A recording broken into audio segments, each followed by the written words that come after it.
Welcome everybody to another podcast, the Whole You podcast. Today I have my guest Jessie. I'm so excited to welcome her. She is my soul sister. She just moved here to Austin, and she's truly one of the only people I've met that get me on a soul level. And I'm so excited for this conversation. I can't wait to dive into each other's souls again. Yes. My name is Jessie. I am an intuitive guide. I help lead women to their spiritual expanse, live their most heart-led, soul-led life. I like to say that I'm on the journey with them, very much so. And I love it. Same here, very similar. It's always so hard to even describe what we do, right? Because it's so deep and so expansive that it's hard sometimes to put the journey itself into words. And that's been something in my own journey of coming back to myself and my soul that I find to be a struggle. It's like I want to share this message of coming back home to yourself, but at the same time, it's like, how do you even put that into words? Yeah. Right? It's almost like finding like the words for something that has no words. Yeah. Exactly. That like energetic state. Yeah. It's a feeling. Yeah. Home itself is a feeling, and that's what we're diving into today. It's like our experiences with coming back to the self, the soul, and just realigning yourself with your true essence, right? Yeah. Which is so beautiful. It's also very terrifying and roller coaster of a journey in itself as you're peeling back the layers and kind of unlearning what you're not, right? Yeah, totally. And if you are going through this currently and you're maybe in a death or something really challenging, hopefully this gives you some clarity as to like you're not alone. And this journey is never linear. This journey is never just entirely this beautiful, like, you know, surreal, blissful experience. It can also be really ugly and like really messy. And a lot of the times it is, right? Yeah. But it's all about learning how to embrace that. And it's part of the journey itself. Yeah, I think the most interesting part is that it really is this remembrance, but it's that whole idea of like, what am I even remembering, and how do I even know that I am remembering something? And it's just this like inherent knowing that we all kind of have within us, you know? And I definitely want to get into like spiritual awakenings today, and that like pivotal point of kind of when you're brought into the world, you're brought into this life and you're like trying to know what this knowing is, and then there's like that pivotal point where it all makes sense, you know? Yeah, and I know that we share that in common, so when you come back to yourself, it does, like, there's that feeling of like this all makes sense, like everything you've been through up to this point, you're able to have clarity around the pain you've been through too, a lot of the times, which takes time to truly bring like purpose to your pain, right? But it's like when you come back home to yourself, you're also coming back home to source, right? And God, and you're starting to tap into something greater than you, because it's all the same thing. It's all the same thing, and it's so beautiful. Like it brings you back to then love, because love is everything. And when we come back to love, we come back home, truly. And I feel like love is the only word I can find to describe this journey, you know, in that place. It's also so interesting. I feel like when I was first on this journey, after I had like this big spiritual moment, again, love came to me as well. And I think when I tried to use it in sentences to describe to people, it was like the majority of the world sees love as this like transactional thing. So when I was trying to describe like an entire experience and even my soul and my existence as love, I think it still kind of mistranslates to some people.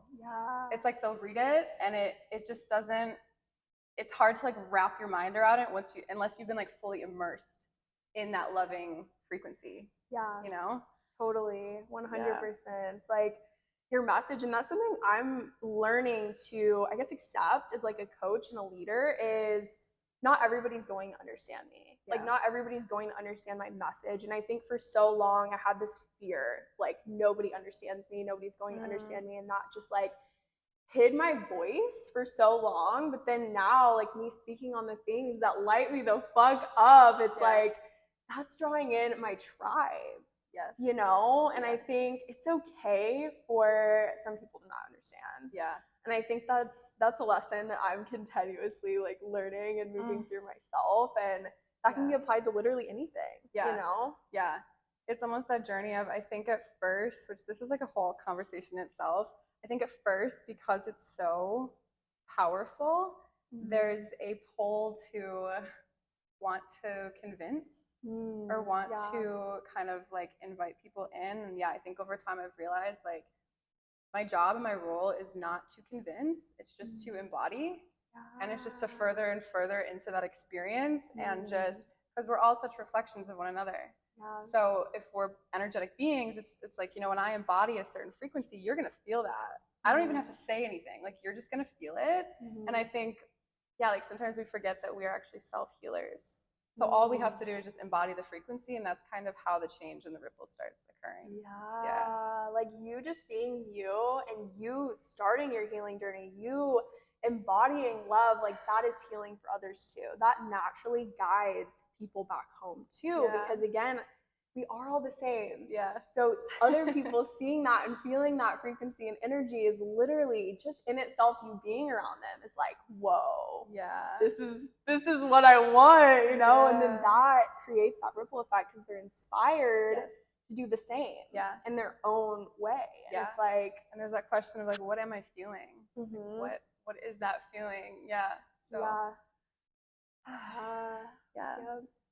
you just being you, like you being you is so healing for others. And I think something that I struggled with in particular with that was like wanting to be the fixer in every aspect of life with my family. So I was the black sheep of my family. I mean, am the black sheep of my family.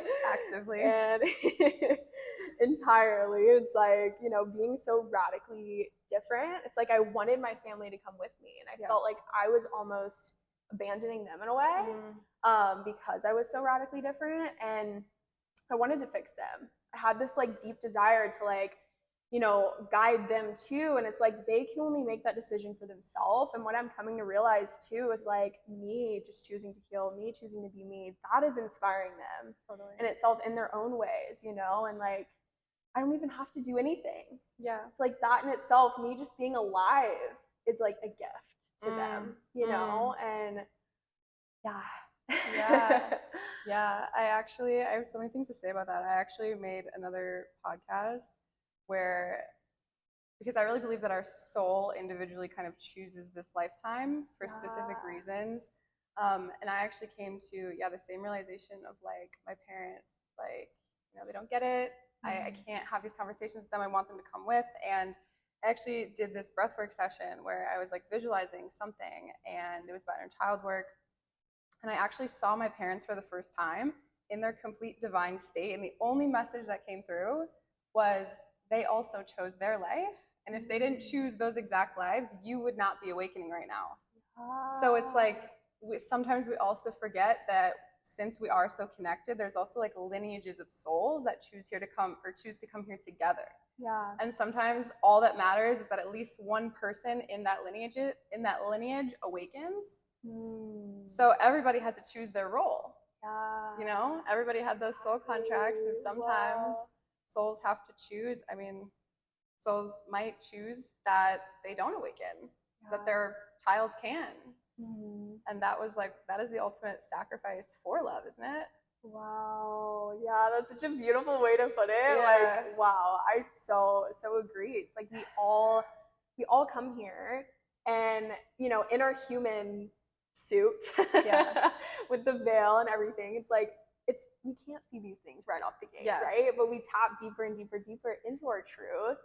And the more we actually allow it in, because that's the hard part. It's like actually sitting with the truth and actually wanting to get to know the truth.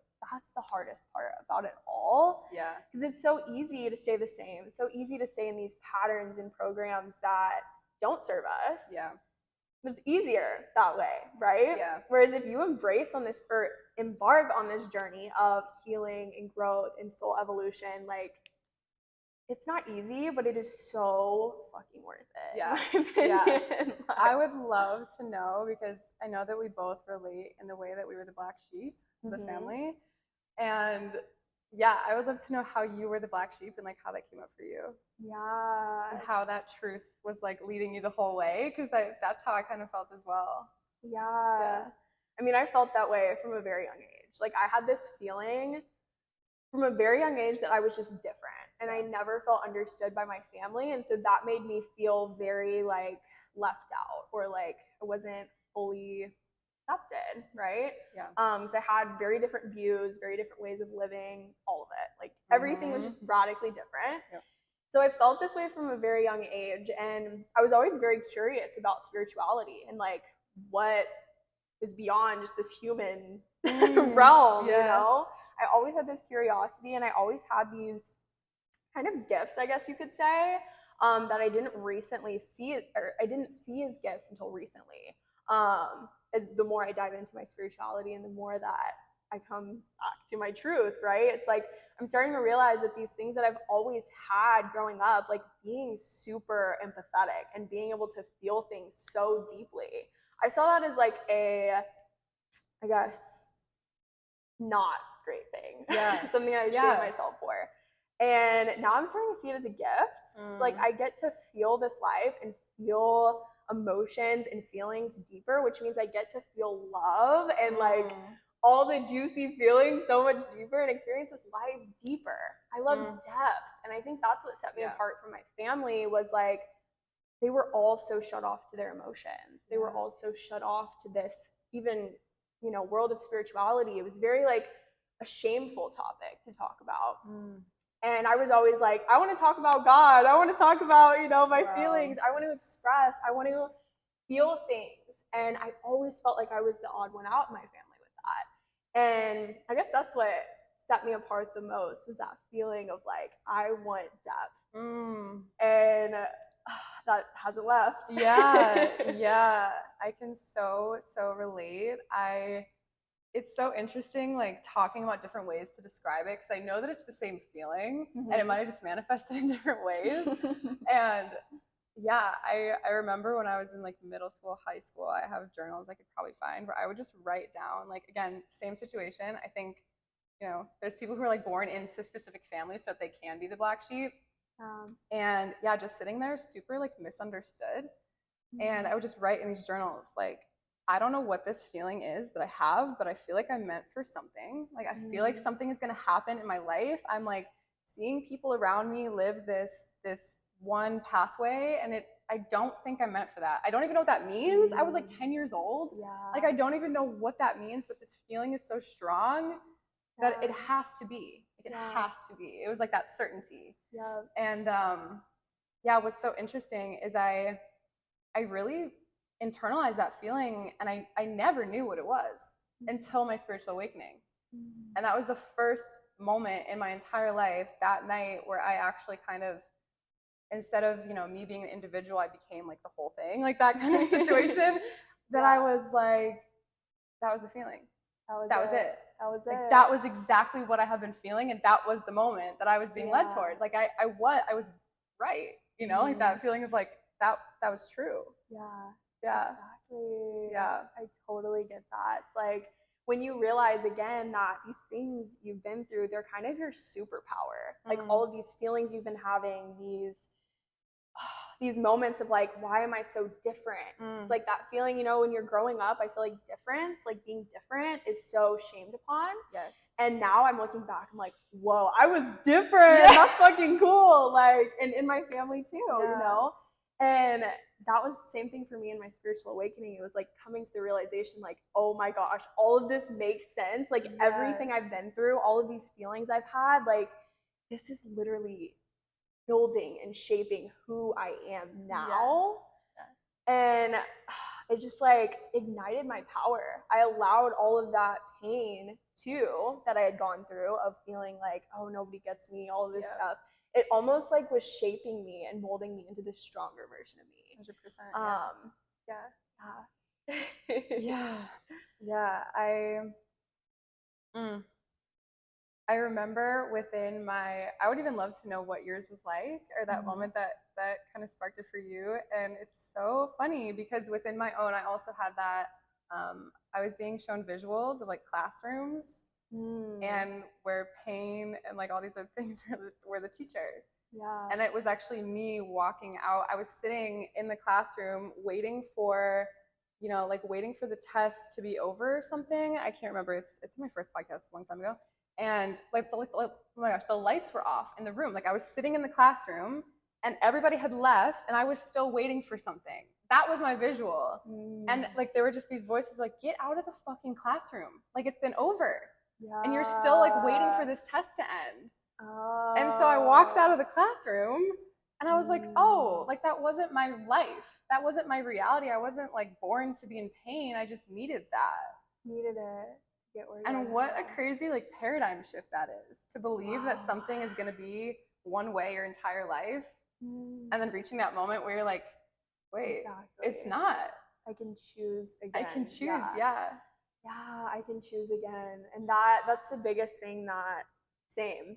Yeah. It's like that moment during my awakening, because I didn't realize it until that moment of like seeing it all and kind of zooming out and seeing it for what it was truly, and how it was like this divine orchestration that I could take and do with what I want with it. You know, it's like we have the choice. And I think that's the biggest lesson in it all, was like, are you going to choose to stay the same? Or are you going to choose to let this just fuel you and like be like part of your story, but it isn't you anymore, you know? It's just what kind of shaped you into this version of you are today. It's not your identity anymore though, you know?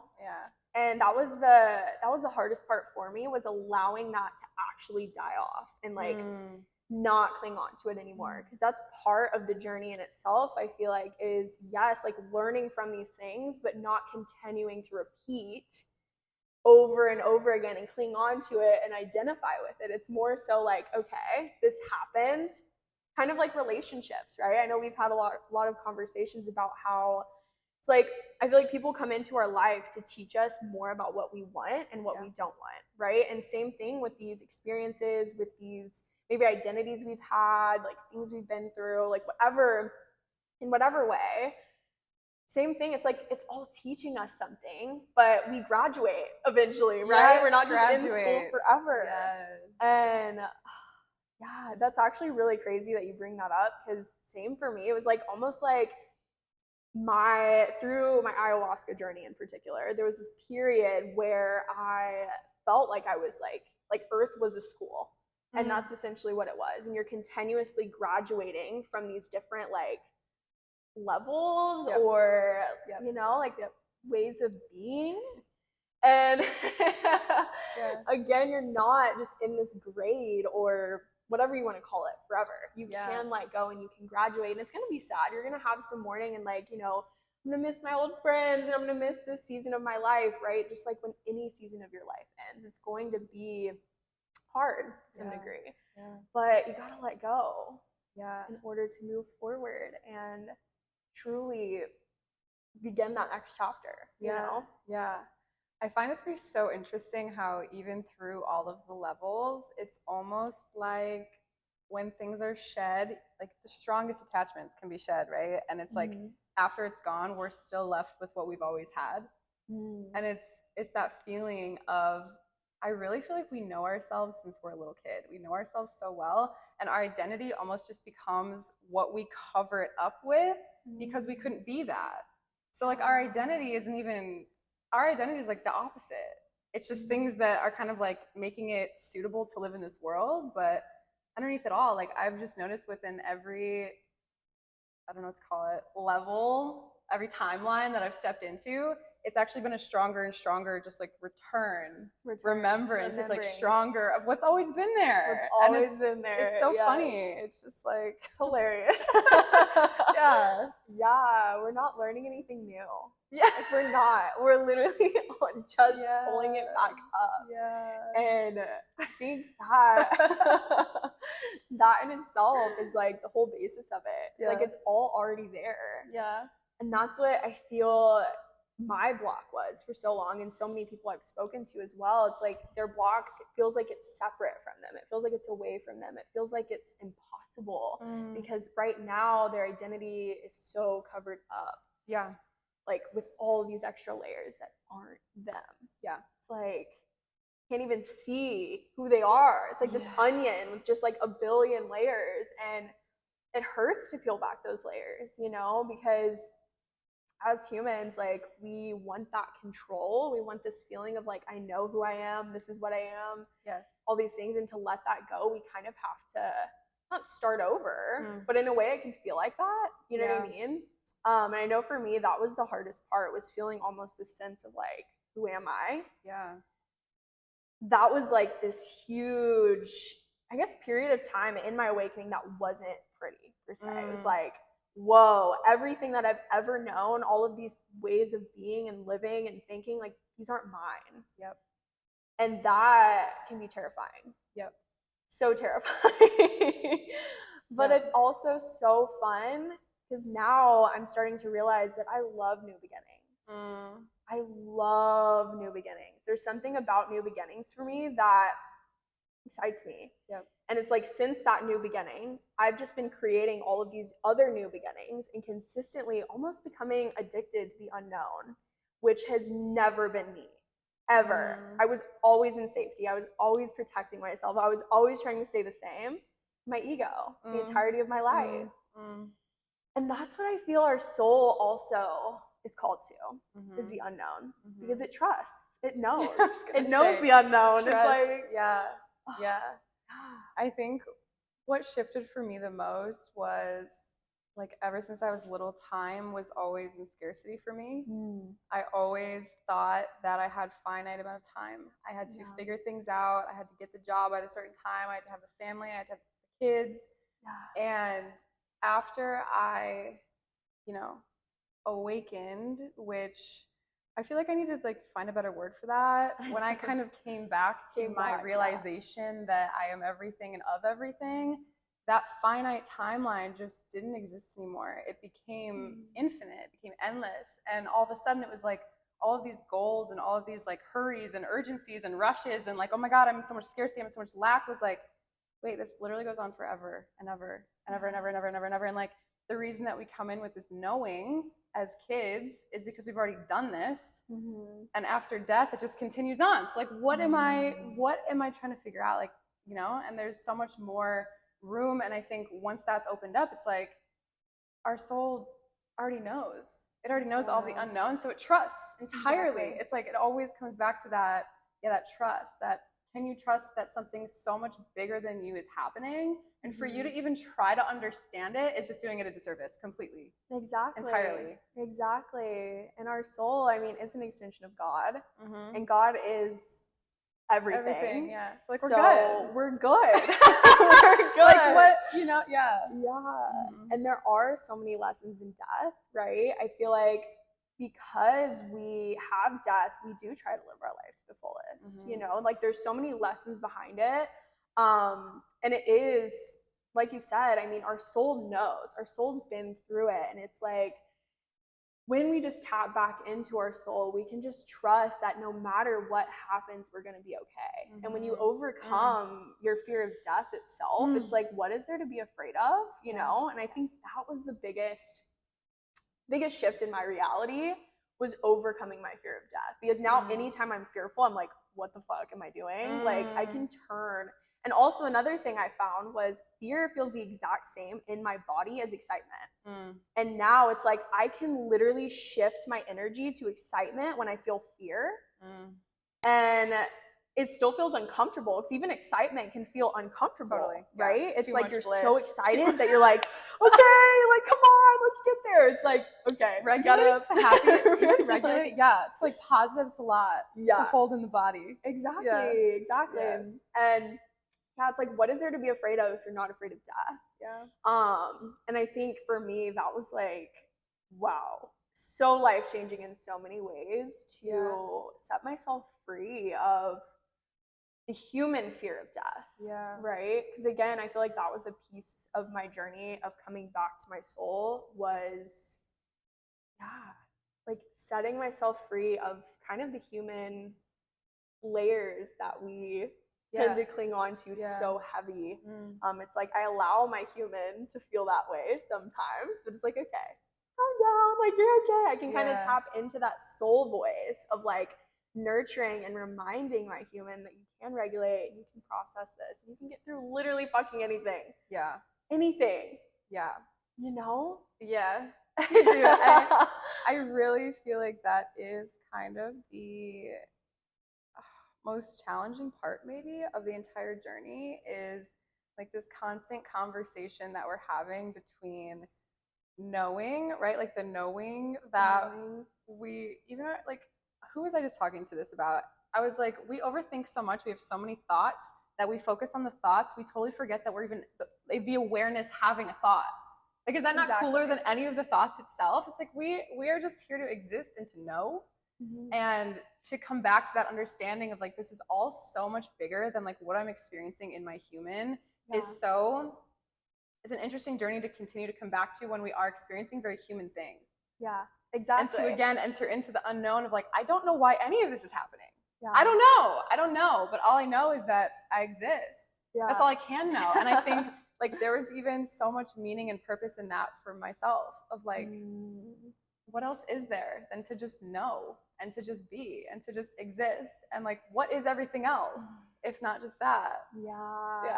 Your existence is enough. It's all there is. It's all there is. It's like your existence.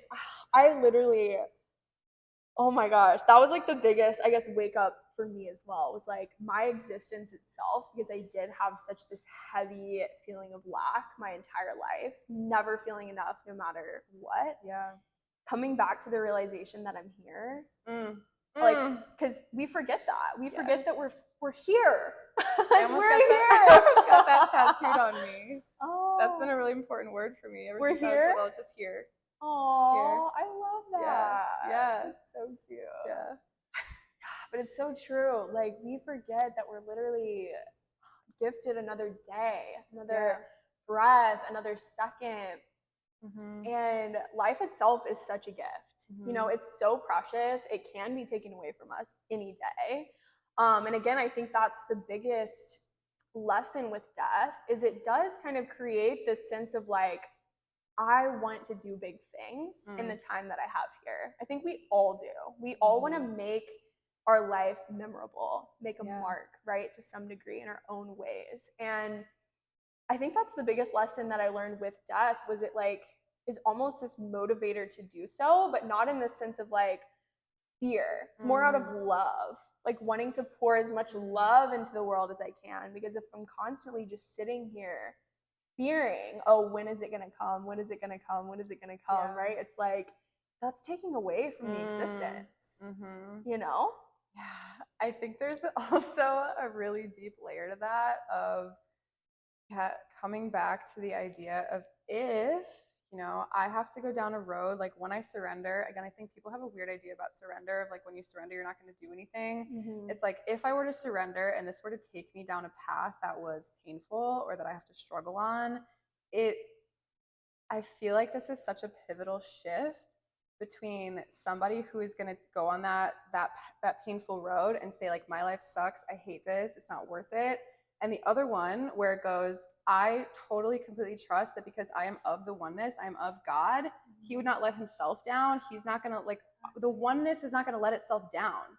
And everything that we're transmuting and the karma that we have to, you know, go through and like all of the pain, it's part of it. So can we just trust that, you know, we're not above experiencing pain. We're not above experiencing struggle. And yeah, I feel like that really does go with death. Because there is this like self-concept that a lot of us have of like, I'm not going to struggle. Like, I'm going to like take the easy way. I'm going to avoid all of that. And what would ever get done? How would we ever keep returning to love if we're not literally going into the places where love is not currently existing? Exactly. You know? Exactly. And it so takes like trusting. Like there's a union of like surrendering and discipline. Right, and like taking action. It's like there's this union there, just like with everything, the duality of life. It's like there needs to be this union and of both. It's okay to have both. And I think same thing with like the soul and like the human, the spiritual being experience and the human experience. It's like there's this union, right? And when you're able to have this union, so when we tap too far, I know that this was me in the very beginning. I felt like I was just floating and that like nothing truly mattered. Yep. Because I was like, I have everything I need. I don't need to take action. Yes. I don't need to do anything. Like, I'm chilling. I could literally like live outside next Yep. to a tree and be fine. Yes. And there's a pendulum there, right? It's like with bringing this union of the human experience, allowing your human to feel and experience, and also becoming friends with your ego. You know, I think in the beginning it felt so good to finally be free of like all of those old patterns that I kind of like shamed my ego and deemed my ego as like not my friend kind of thing. Yeah. And it's like reintroducing your ego as your friend and starting to truly get to know your ego and like what's going on there. And like again, I feel like that's the union. It's like the soul and the ego, allowing them both to coexist and like pouring love into them. Totally. You know? Yeah. I don't know if any of that just made sense. It's almost there is I've thought about that a bit because I always like I really dive into these things on my own time. And I always think about like what would the ego be for, you know, because it's so the opposite of love. And like if we really are here to revolutionize and bring more love into the world, why would something like the ego exist? Exactly. And I keep coming back to the idea of, you know, if the ego did not exist and we were not constantly wanting, like the ego wants more. It wants to experience more. It's scared of lack. And I honestly believe if we didn't have that, we wouldn't be led anywhere. Exactly. We wouldn't be led into, again, those places that like we need to bring love into. Like, how would we know? It's almost like a compass. So yeah, I think there's a way to integrate the ego in a way that actually enhances your experience a lot.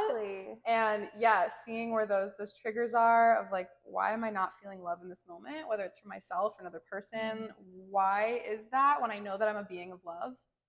And I just feel like that's where all the questioning comes from. It's like this little technology that we have built into our system. Exactly. Yeah. It's like it's all interconnected. Yeah. It all serves its purpose. And I think, you know, when we shame and deem one part of us, which is so cool. I know. Humans are like so hilarious to me too. Like, I don't know. Sometimes I just burst out laughing because I'm like, I was just worried about this thing that, like, you know what I mean? Do you ever do that where it's like, I don't know. I get so caught up sometimes in my humanness that it's like, wait a second. And then I catch myself. I'm like, what am I doing right now? Like, this is so, like, so small. Yes. You know? And it's like, it's okay. I'm going to allow myself to, like, move through this. It's like, it really doesn't matter. Yeah. You know? And I think that's the fun in it, to be honest. We make such a big deal out of all of these little things. Yeah. It's so special. Like, it's so special at the same time. It's like we're everything and we're nothing all at once. Yeah. And it's so cute. It is cute. It is cute. And I feel like when I first started getting into all of this, I'm so glad that one of the first things that I ever read or listened to or something was that it's all just a game. And it's first of all, it's like God playing with himself and just like seeing all the ways that he can do this. And also it's like our existence is kind of a game in itself because we only have so many senses. And outside of our senses, you know, there's a lot going on. We're in like these energetic fields. We're in like nothingness. Kind of freaks me out to think about. Yeah. And it's like, what can we do with these very limited perceptions that we have, right? Like we can only see this much of the light spectrum. So like what's happening outside of it, you know? So it really is just, like all of the human stuff is so funny because it's so funny. It's like we're so worried about this like little tiny fraction of what's even happening. And it's like we don't even know what's happening. Yeah. Exactly. And I think when we cling on to those little things, that's what can lead us down that path of like feeling that lack or resistance or just like unalignment, fear, right? And kind of coming out of love. And so just bringing yourself back to love and realizing that you can pour love into literally everything. Yeah. Even these things, and pouring love into your human, you know, like in those times where you do get overwhelmed or you do like really hyper fixate on these small things that in the grand scheme of things don't matter. Yeah. It's okay. like it's okay. We are here to be human, right? Yeah. Like that's part of the experience. And yeah. Yeah. Yeah, I also think that like one of at least something that was pretty pivotal for myself was once I had made that connection of myself being of the divine, it was all of a sudden, you know, that implies that whatever I am seeing or believing within the divine, within God, within the oneness, I now have to apply to myself because I'm of it. Yeah. So I actually just had this realization like 2 days ago. Like I've been doing this journey for so long, right? And 2 days ago, I was like, if I completely, entirely believe in God, that means I have to completely, entirely believe in myself. Like I can have no doubt in myself because I'm so devoted to my relationship with God. I believe I am like all here for it. So why am I not directing that to myself when I'm literally of it? And it was like this, whoa, like we learn so many things and we love being in devotion and praising, and we forget that we are also part of it. So we can't exclude ourselves from it. And I think that is really what the journey comes down to, of like, I am awareness becoming aware of itself. I am love learning to love itself. Like it's just hilarious. And it's like just the whole journey is just like it's just like so simple and it's so obvious simple, and it's so fucking complicated and messy and beautiful and like it's just that's the fun in it. It is so fun. Yeah, it is. And that's almost where like pain sometimes even becomes fun. It's like, whoa, I did not know I could feel this. I did not know I could hold myself in this. I didn't know I could make it out of this. Yeah. And it's like every time we're just deepening that knowing, the remembrance of it all. And it's just, how we came here to experience it all, like all of it. And as hard as it is sometimes, it's like our human does feel that sense of like, oh, this is too hard. I want to escape this, that escaping feeling, right? And it's like just reminding yourself that you came here to feel. You came here. You get to feel these things. It's just like, so even the pain, even the really, really hard, uncomfortable times, it's like you can embrace that if you choose to, right? Or just continue to suffer by resisting it. And when we just allow it all, I feel like that's where we're able to truly find this peace from within, which is love, just coming back to love. And it's so beautiful when you're able to just embrace the full spectrum of life itself and also the full spectrum of you, right? Because I think we also deem all of these parts of us and our story as like bad and shameful and like not okay, but like you said, we chose it all. We chose it all. And we just continue to unfold and unfold, and when we embrace it all, it makes it that much better. That much better. I think about that so often because I feel like bliss was a very big emotion for me after I really started to heal, and it was so revolutionary for me because for my whole life, I had been in the other side of the spectrum. Like you said, like we're here to experience it all, and I was depressed. I was so in lack. Like I really thought I was going to die when I was like 25. I was like, I don't see the rest of my life happening. Like I was just so in it, so in the density of the world. And I honestly believe like if I did not experience that, I wouldn't have experienced bliss in the way that I did. And it was like my body couldn't even hold it. Like I had to go through an entire regulation integration period for like 6 months after I first experienced bliss, where I was like, is this real? Is this? So every emotion, every opposite end of the polarity spectrum is like, I had a good friend tell me, you know, the deeper the contraction, the more that you're going to expand afterwards. So if you're in a really tight, deep contraction right now, like thank fucking God for that, because the expanse that you're going to feel if you can continue to go through it is like, it's going to blow your mind. Your heart is going to be palpitating like how much there is, and you have to experience it all to get there. Wow. Yeah, I just got lightheaded. So I really, oh my gosh, I felt that so hard. Like that was one of the things just recently. I worked through was I had a period of time where I didn't want to be here and I like dreaded life and I didn't see the purpose in it all. And it was like I didn't see the point anymore. And it was like the complete opposite feeling of what I'm feeling now. And I'm realizing in order to feel this way about life, this like liberation and just appreciation for life and all the things in it, I had to experience that. And I really couldn't forgive myself for the longest time. And it actually just came back because it was so traumatic. I had forgotten about that period of my life. Like it literally was tucked away so deep because it was one of the most traumatic times in my life. It just came up for me in the last year again, like back into my memory. And so I've had to like actively forgive myself. But now I'm realizing again, like all of that pain had so much purpose because it got me to this place of bliss, of liberation, of just like this life that I just can't even put into words. It literally feels like I'm in a dream. Yeah. And in order to get there, I had to experience the depths and the lowest lows and honestly dreading life. Yeah. 100%. Yeah. I really feel like that is the beauty of contrast. And what a hard thing to explain to somebody who's in it. And I really do feel like if somebody had tried to tell me while I was in the pit of my despair and again, dreading life, I would have been like, no way. Yeah. No way. Oh, exactly. And I honestly feel like that is kind of on my mission of how to help people who are in a non-trusting place to be able to trust. To be able to trust. Yeah. I really, like you said, with the how am I able to fully trust and like I guess believe in God if I don't believe in myself, right? It's like same thing. It's like coming back to that self-trust. Yeah. It starts with you and it always starts with you.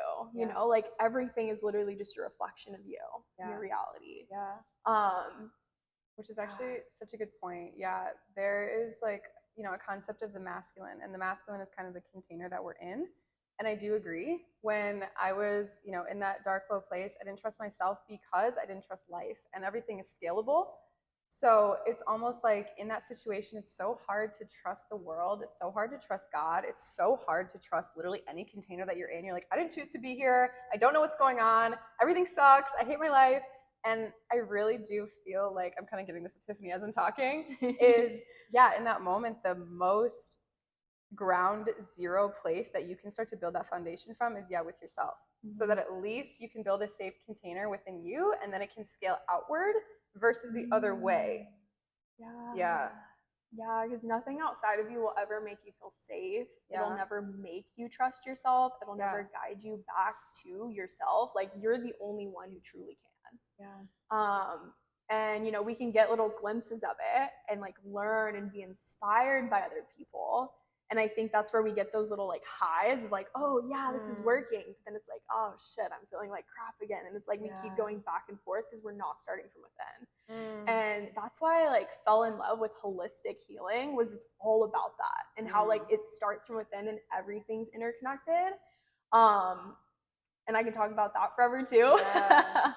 But it's so beautiful when you do start from within, because in it, like you said, it's a building from the foundation up. Like whereas if you're building something and you don't have the foundation, it's just going to keep falling over. It's like I built this beautiful thing. Oh shit, it keeps falling. It can be beautiful, and it just like because it doesn't have that foundation, it's never going to stay. And I have to say, in addition to that, there also was this growing up with this image or ideal of what God was. And not being able to trust that at all. And actually, as we're talking about this, I'm realizing the only reason that I was even pulled to go back to God and find God again after like 23 years was because I started to build that trust with myself. So I was then more open to other containers outside of me potentially being trustworthy again. Because I finally was like, okay, at least I can trust myself to hold myself in a situation, even if it makes me uncomfortable. I can go check it out. And I think that's really interesting. Because I grew up, with the image that God was a man in the sky and he's going to punish you. And that was, as a little kid, we come into the world where the closest that we ever are to purity and innocence and source, and like we know what the fuck is up. We know what's real. So when I'm sitting in a church praising God and all I feel is fear, exactly, I'm gonna run the other direction. It's just not right. So oh yeah, which is a whole other thing. The whole coming back to God. Yeah. And I think there's a lot of ways we could go with that conversation, but overall, coming back to yourself, that's it. That's it. I think when you start with that and starting to get to know you, your true self, without all of this external noise, right? Quieting the external noise and noticing, wait, what do I think? What do I feel? Who am I? It's just like starting there is like such a great starting point. Because I know that that's for a lot of people. Like, I get a lot of questions like, how did you get to where you are today? Like, how did you start your spiritual journey? How did you start this healing journey? It's like, I literally just sat with myself. I just stopped being afraid of me. Because like you said, I mean, if we're afraid of God too, and we don't have that relationship with God, it's hard for us to also build our relationship with ourselves. Like, totally. I have this belief myself that like a huge reason why we're here is also to get to know source and like to get to know, like, that for me is the focus of my life in so many ways. I don't think I could do anything what I'm doing if I was not having that awareness and that belonging. There's no way. There's no way. No, because when you do, it's like you said, the trust factor. You're able to trust life itself. You know that everything's happening for you. Life isn't just happening to you, and all these things are just continuing to happen to you, and you're constantly on edge, like, oh my gosh, like, what's gonna happen next? It's like, what is gonna happen next?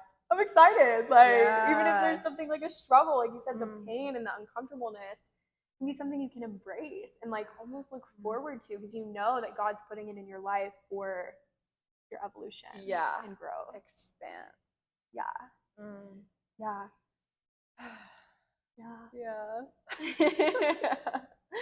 Just trusting life. There is, honestly, I think what a lot of people struggle with is, I know when I was in the very lonely period of my life, it was that I don't feel like anybody's supporting me. I feel like I am, going on my own pathway. I'm the black sheep. I have these ideas. I can't talk to anybody about school about this. If they knew what I knew or like felt what I felt, they wouldn't be talking how they are. They wouldn't be acting how they are. Am I really alone in this? It was like that perpetual spiral. And I think the reason, at least for myself, coming back to like source and God, and why that was so pivotal, at least in my journey, was it was just endless amounts of support all of a sudden. It was like, you are so supported. I remember after my awakening, the one thing that I felt was protected. It felt like I already went. So my awakening was basically like I went to source. Like I had this visual. I was like, And after that, I felt like, I already went where we go when we die. So I'm so protected. It doesn't matter what happens to me. It doesn't matter if I'm alive. It doesn't matter if I'm dead. It doesn't matter what I'm experiencing. As long as I'm going back there, I literally don't give a fuck what the fuck happens in my life. Like, it was literally that kind of feeling. And to have that level of unconditional support for anything that was possibly ever going to happen to me was like this sense of relief of like, I can finally relax into my life. I can stop searching. I can stop feeling like I don't belong. I can stop feeling like I'm alone. I can stop feeling like I need to find a friend group just to make sure that I'm like, not gonna like shrivel up over here. And the support that's everything. It's everything. Just knowing that in every single decision you are taken care of. That is like, at least for myself, that was like where I just ascended. And I was like, okay, cool. Like, I will do whatever you want me to do. I'm here to like be in service to that. Sure, let's go. And God is love. That's literally it. And it's like, well, not it, everything. Like literally everything. And coming back to that too, which is the same thing. Coming back to yourself is coming back to God. I really believe that in so many ways. And same with me, it was like this overwhelming sense of just trust, like, wow, I can do anything. I can do literally anything. And even if I die, it's fine. Yeah, literally. Even if I die. It's like the overcoming that fear of death itself, I feel like Yeah. was just such a catalyst again. Because same with me, how I overcame death was I felt the same way. It was like I went to that place. I went back to source. Everything dissolved. Yes. I didn't have Maya. Yeah. I didn't have this reality. It was just source in me. Yeah. Like my Just soul the was awareness. this one. And it was just like, it was everything all at once, you know? And everything made sense. And exactly what you said. It's like, as long as I'm going there, like nothing in this human experience can truly affect me the way it did before. Like my life has never been, like it will never be the same since that experience. And a lot of the times when I have these conversations with people, like I understand that it's so hard to understand. So I don't expect people to understand.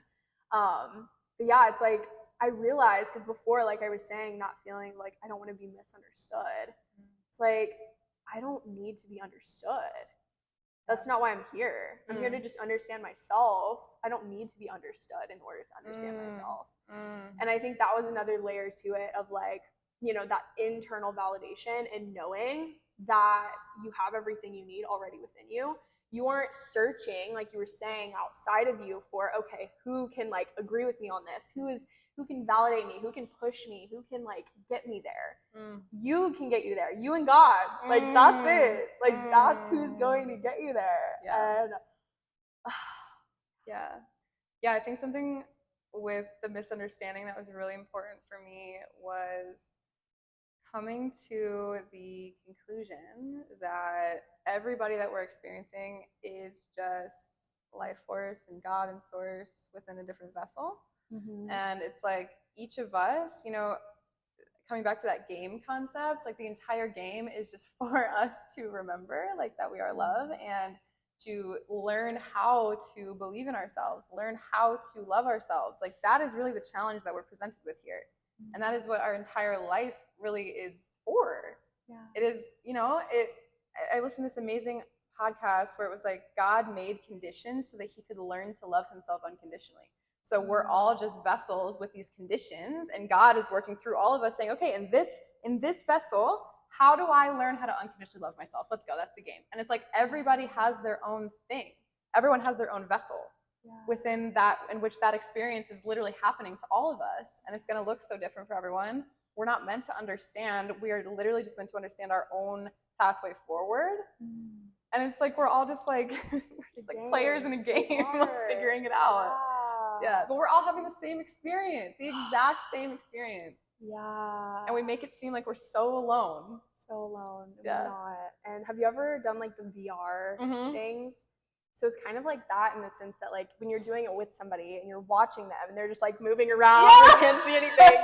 It's like a lot of the times that's kind of when we're unconscious. That's what our soul is doing. It's like watching us like, bro, what are you doing? Like, come on. What a good analogy. Literally. And then when you're in it and you're watching it, that's you being conscious, you're being aware, you're in it, you're playing the game. And I think that is such a good, I don't know where I heard that, but it was such a good analogy for like the soul and being conscious versus unconscious. And so that's a layer to it as well, as like becoming conscious of the unconscious, right? And when you become conscious of your life itself and you're actually in the game and playing the game, it's like we were talking about before, you're able to embrace it all and you're able to actually be there. I think for so long I was just like sleepwalking. Like I was not awake, like at all. I didn't feel like I was actually experiencing it. I felt like I was just watching my life happen and it was just happening to me. And that was a huge shift in my reality, was like actually starting to be aware and conscious and recognizing, like you said, like we are source, just experiencing life itself, which how fucking cool, you know? It's like when you have that realization and knowing, there's a belief and then there's like a knowing, right?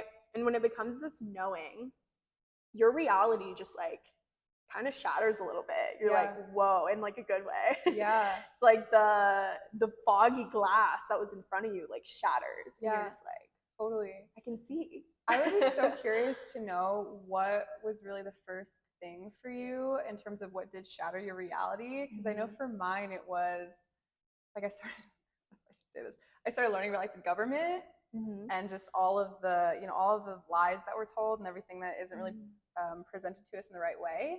And I also think it's so interesting of like, in order for me to get, have the awakening that I had, I wasn't searching for spirituality. Yeah. Like I wasn't searching for anything. I didn't even know what that was. I was like, I don't know that that exists. Like when you can't feel it, you have no idea that it's even there. So I just started with, where is reality not lining up with love? Yeah. Where is there corruptness? And that is always going to lead you to like that earth-shattering moment of like, wait, even the like government that we're living in like isn't what I think it is. And like, whoa, wait, what else is not right? What else is not aligned with love? And it's like you just go down this rabbit hole and all of a sudden you're like, what am I left with? Yeah. I'm just left with this feeling that I've always had. And like that's kind of how it starts to go. Yeah. And I feel like, yeah, I wanted to bring that up because I feel like there's a lot of questions that I get as well about like, how did you have a spiritual awakening? Yeah. I'm like, I don't know. I was just like trying to figure out like why I felt so weird and like why nothing felt like this love that I had inside, why I felt like I couldn't let that free. And like that just kind of takes you on the path, I feel like, Yeah. Was there any like moment for you where that happened?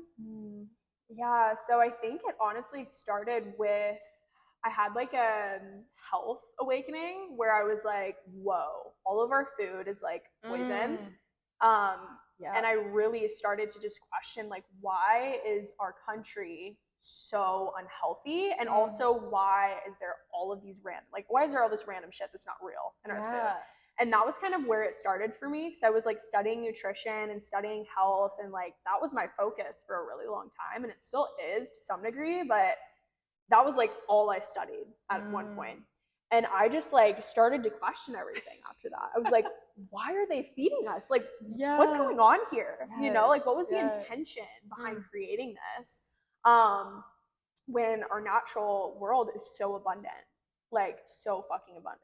Like the fact that plants just continue to grow every day blows my mind. I can talk about that too. But anyways, so that's kind of where it started. And then from there, it kind of just got deeper into that rabbit hole of like, whoa, like, are these people wanting what's best for society or not, right?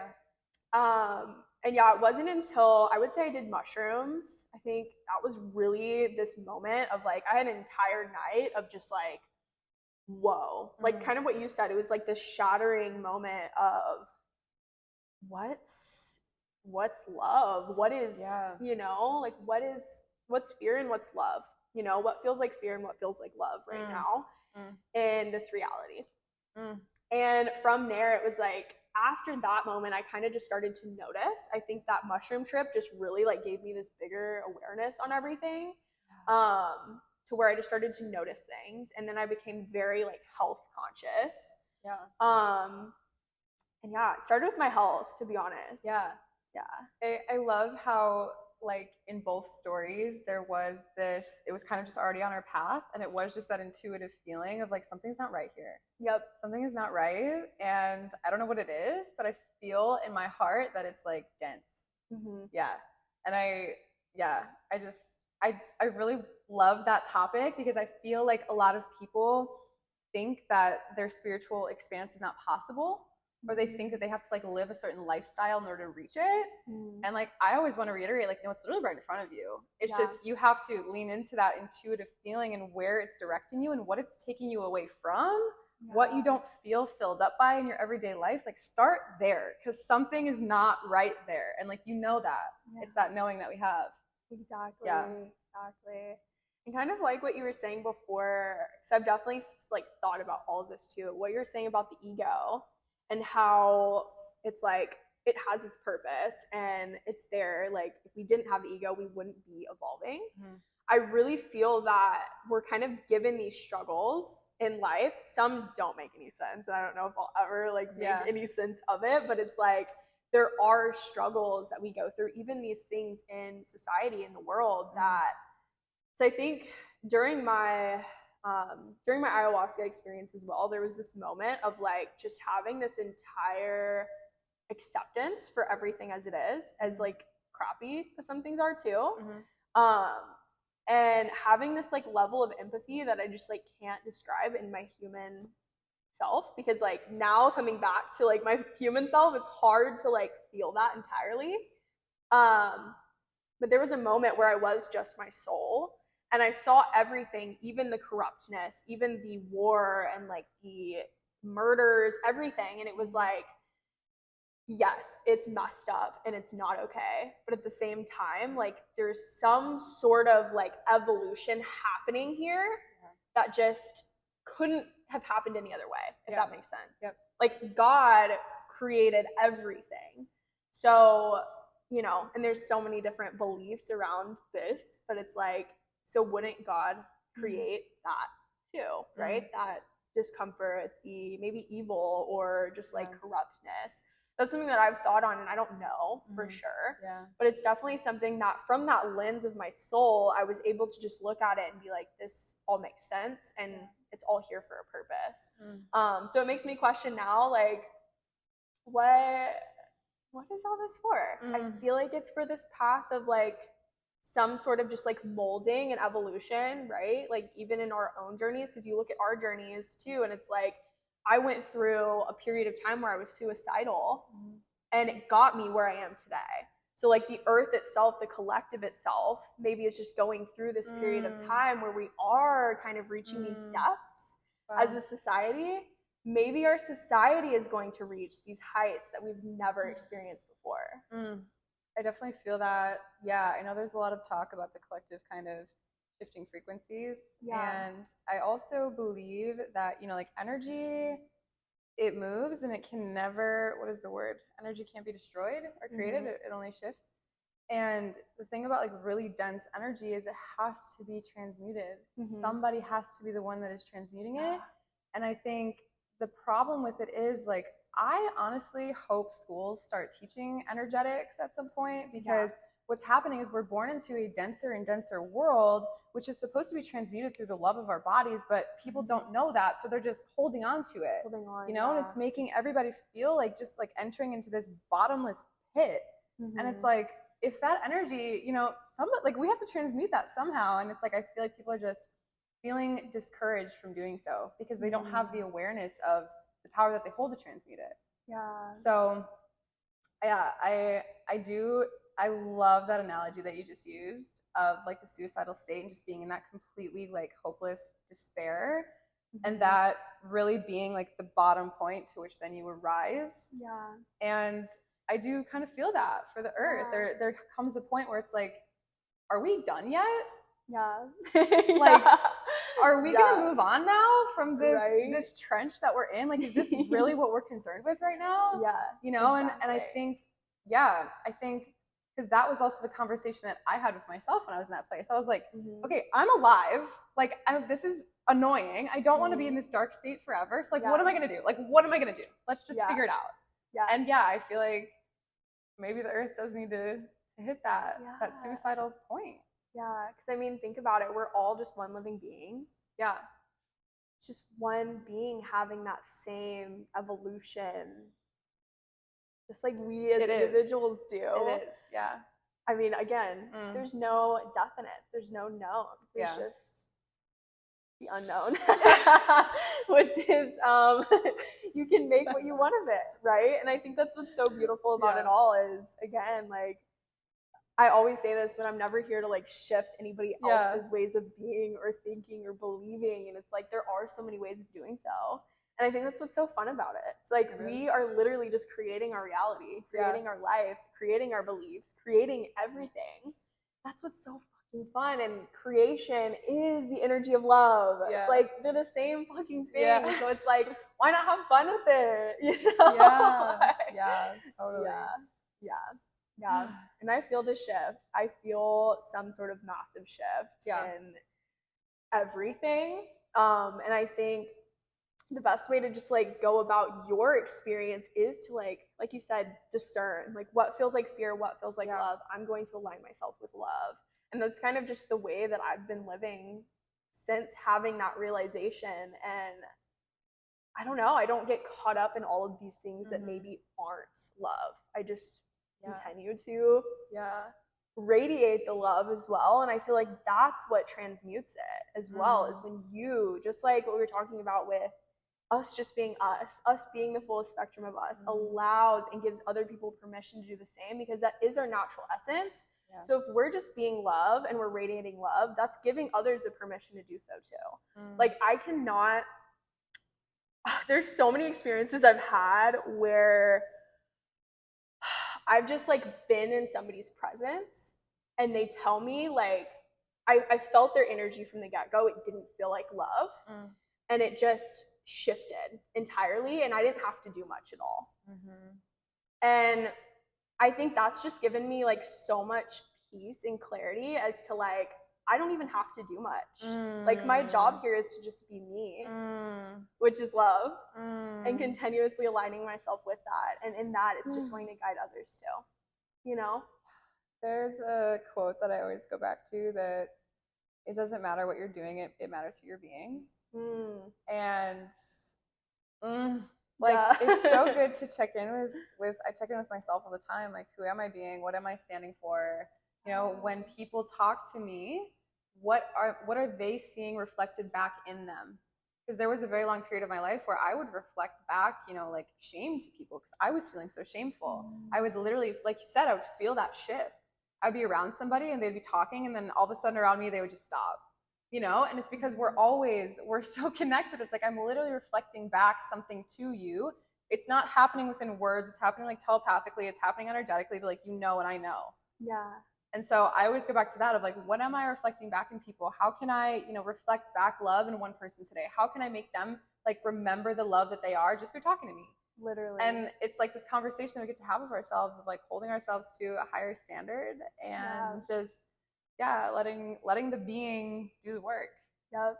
Yeah. Exactly. You can't be the fixer, like we were talking about before too. It's like you can't fix anybody. I don't like calling myself a healer because I don't heal people. I guide people to recognizing they can heal themselves just by me showing them I've done it myself. And that in itself is such a big lesson too. I've learned, because I feel when we see all of this chaos and just like things going on, we want to fix it. We want to fix it. We want to fix it. All we have to do is just be us. All we have to do is radiate the love. And that in itself, we're just stressing ourselves out and suffering if we try and fix it all. And that's literally it. Like, just be. Just be. We're human beings. Literally. Yeah, fixers. The thing with fixers is like if we believe that we want to fix something, we are always going to be creating problems to fix. Exactly. So I do feel like a lot of people do struggle with the being concept because it feels like not productive. It feels like, oh, but shouldn't I be helping? Shouldn't I be saving? Shouldn't I be assisting? Whatever word resonates with you. And it's like, you're probably just creating more problems to fix than if you were just to just be and just radiate. Exactly. And just let that be. Yeah. I feel that. And I really truly believe our core, because there's another, I feel like, focus and like the personal development and like spirituality world of like, I need to find my purpose. That is such, I've gotten told that so many times, and I always tell them the exact same thing. Like, your main purpose on this earth is literally to be you, the fullest spectrum of you. And when you do that, you are going to do the things you love, find the things that bring you joy, and you start to realize life itself is the purpose. It's not about these specific things. Like, yes, there's some things that like, that's what makes it fun. Like we were talking about before, the differences between us all. Like, we are all so similar yet so different. That's what makes it fun, are like these little details, right? Just like everything, the little details are what make it just fun. But it's not the main juicy like core of it all. And the core of it all is literally for you to just be you. And when you do that, it's so healing for everyone else. No matter what job you're working, no matter what your life looks like, it's like you being you is so fucking enough. It's enough. I interchange the words a lot. I go back to like, to exist, to be. I always come back is just to know. To know. Just like that phrase, like I am loving awareness. I am loving awareness. And just to know that, I am, No. I am. And yeah, I actually had this breathwork session a few days ago where I went in with this intention because I was feeling really overloaded. I was feeling kind of stressed. A lot of things were happening, and went into it of, I'm not gonna lie, like I was actually starting to go back into the like density again of like, what's the point? Yeah. Like, what is it? I just had a death of a friend, and it was just a lot of like, like life can be so good and people can still choose to opt out. Like, sorry if y'all just heard that noise. And no, you're good. And it was just very confusing for me. And so I went to this breath work, and I was kind of like, God, like, please just tell me, like, is there anything that I can do to like tap back into my purpose? And I always knew that my purpose was to just be here and to just exist. But again, like when you're in those dense states, it's really hard to even understand that. You're like, but my existence feels so painful. So it's like, why, like, if that's my purpose, then like that sucks, Yeah. And so I went into it, and it was very interesting. He basically dropped down, no words, and his presence just kind of like took over. And the whole time I was like, show me, tell me. Like I was grasping for something, like that needy energy of like, just show me what I need to do, show me what I need to be, show me what needs to happen. And he just like, the only way I can describe it is God just kind of like floated down, no words, just so peaceful, and just like gently landed somewhere and just was. And the only thing I felt was just, God really just likes to exist. And there's almost this war on existence right now. And it was like the only message that he had for me was, your purpose is just to know.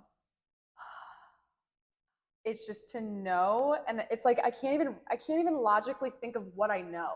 It's just to know that this experience is like, what do you even say? Like there's no words. It's just to know. And I literally started like crying in understanding of like, there's nothing to grasp for. There's nothing that I can possibly reach right now. Nothing needs to happen. Like everything is fine. Even if it doesn't feel fine, like we are in a container that is always fine.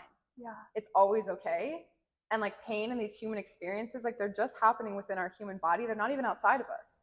I can reach right here and there's no pain right there. It's literally just happening within me.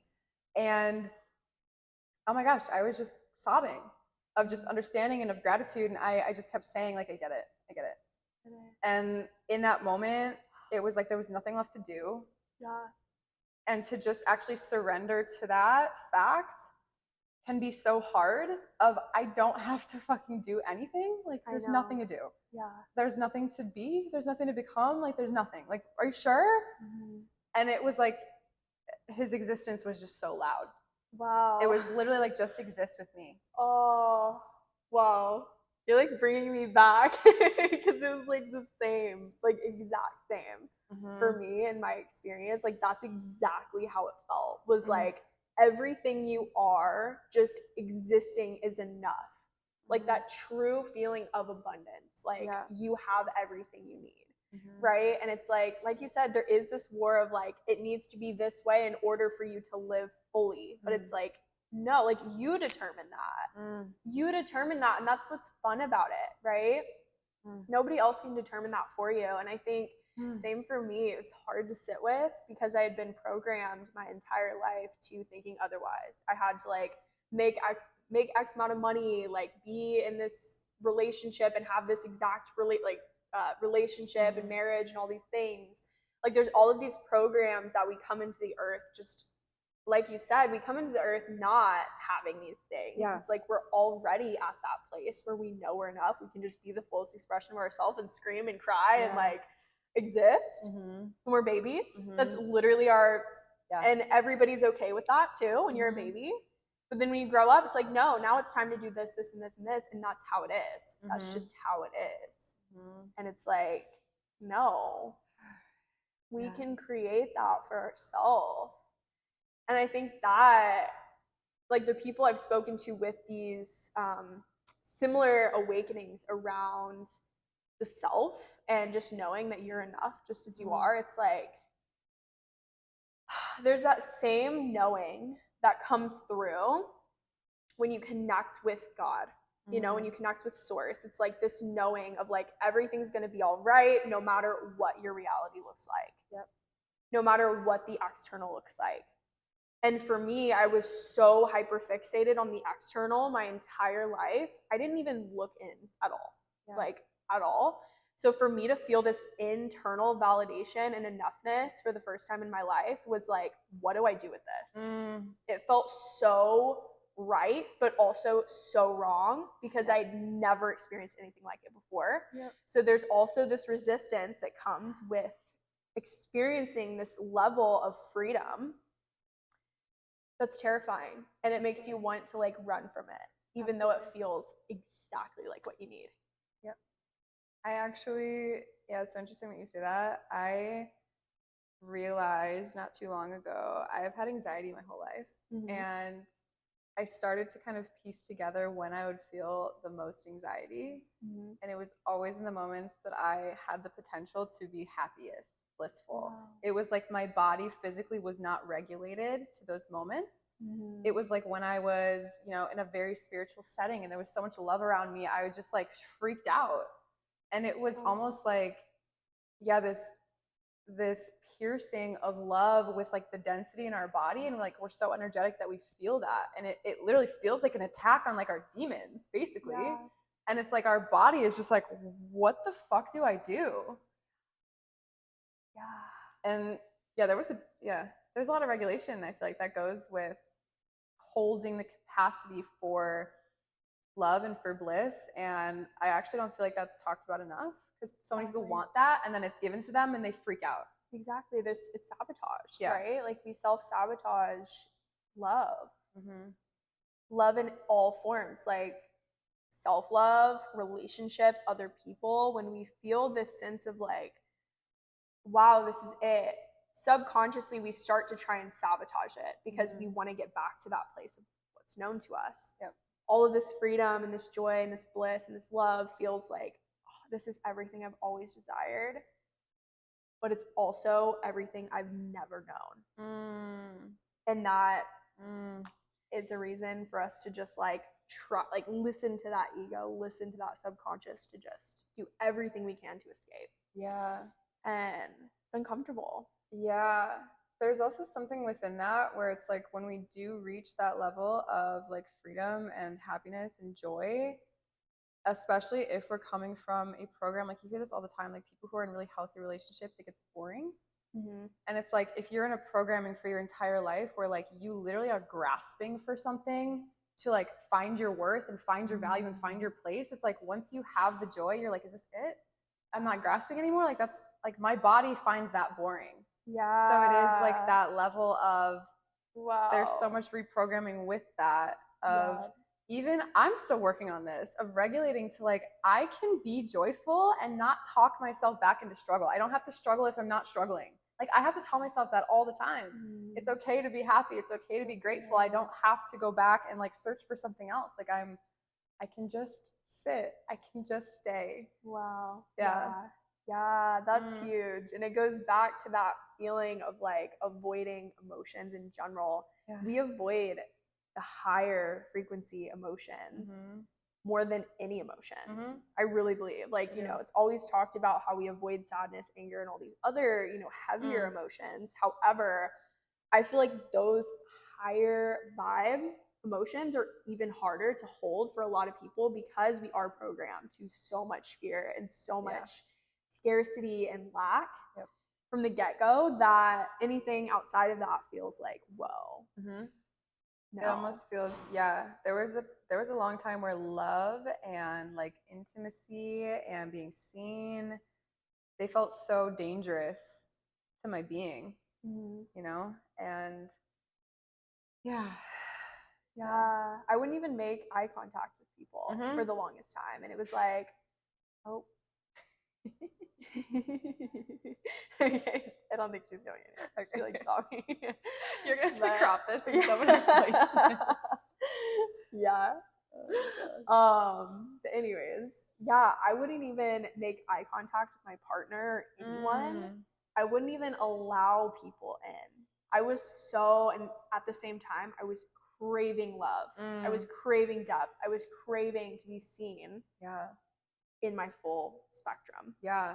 But I wasn't allowing my full spectrum self to be seen by me. So how was I able to do that, right? It's like we expect others to love us at like the level that we desire, but we're not doing that for ourselves. So again, it always comes back to you.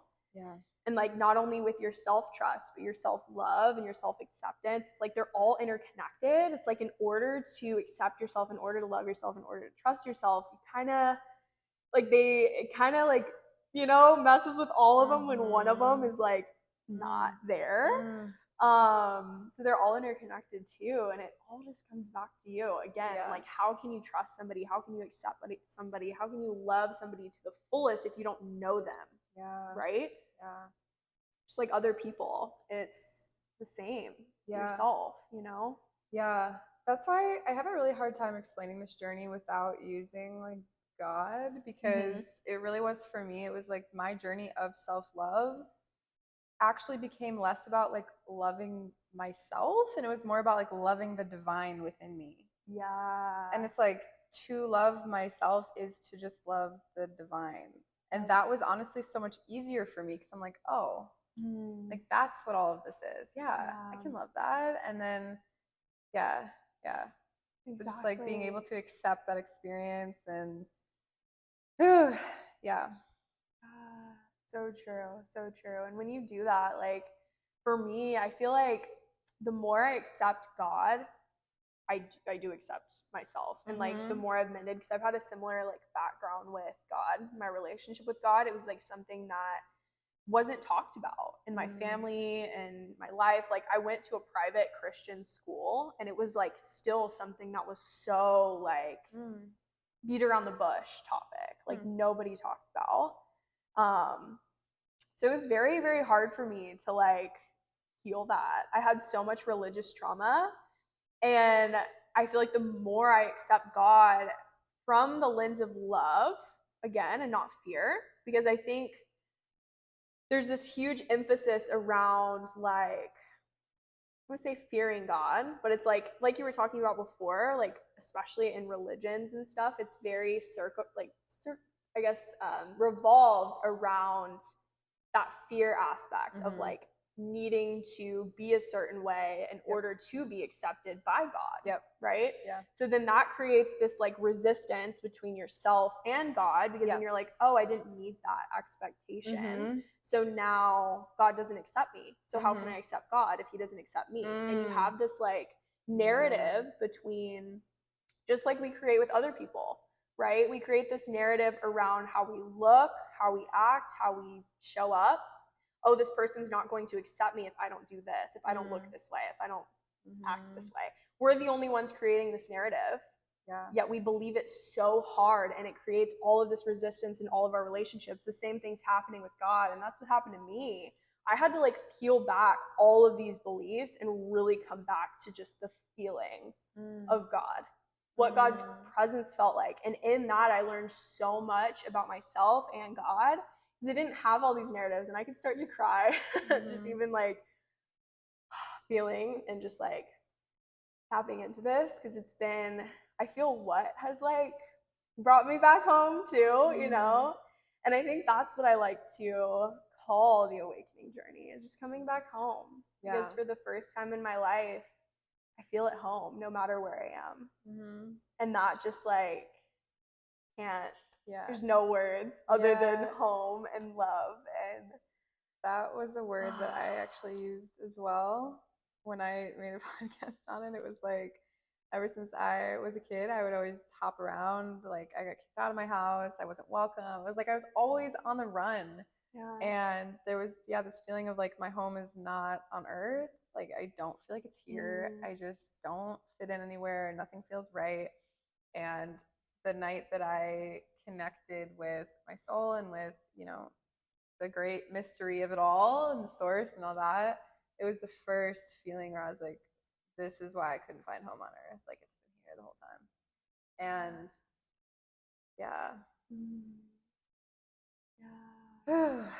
wow. Yeah, and I remember like I didn't want to leave. I was like, I don't want to go back to earth. Like Yeah. I want to stay here. And I actually remember in that, I feel like you had a similar experience maybe where I wanted to stay so bad and there was just this like gentle nudge of like you can't stay here yet.